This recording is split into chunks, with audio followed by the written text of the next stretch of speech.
तुम खड़ा होकर के मेरा मुंह देखने आए हो कि ड्यूटी करने आए हो? जाओ जाके ड्यूटी करो। और आज इस रोड से जितना गाड़ी जाएगा सारा गाड़ी चेक करना है, चाहे गाड़ी किसी का भी हो, ठीक है? गाड़ी का कागज चेक करना, लाइसेंस चेक करना, उसका प्रोड्यूसर चेक करना, हेलमेट पहना है कि नहीं, उस गाड़ी पे 2 से ज्यादा बैठे हो तो मेरे पास लेके आना। सर मऊगियानो सन के चेक करे, सबको चेक करो। सर मऊगनो सन के चेक करे। अरे मेहर मौगा मरद मेरा सबका चेक करना। जाओ जाकर ड्यूटी करो।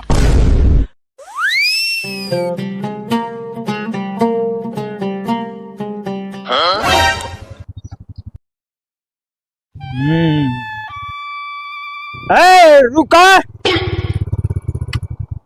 क्या सर? लेकिन 1 सेकंड।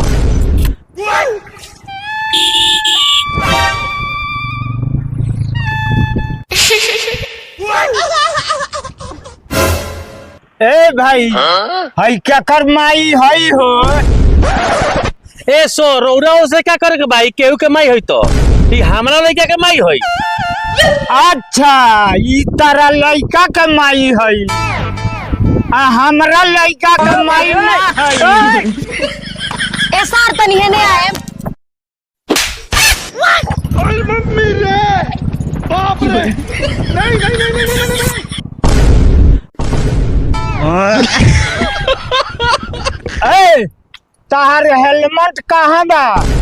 ए साहब हेलमेट नहीं खिले ले, घरे पर छूट गइल बाबे। का हो? अच्छा, हिलकर हेलमेट तो घरे छूट गइल बा, आ ताहरा गोड़िया के कागजा कहाँ बा? हमरा गाड़ी के कागज घरे बा, चली जी चली। ए सर दी चबिए जाई सन। ए लेखा दे दी चबिया, पहले 500 रुपया दह ना देबा की बोलाई साहब के। ए सर पहले 200 रुपया बा, ठीक बा? आई दी चबिया दी हमके जाए रही सर।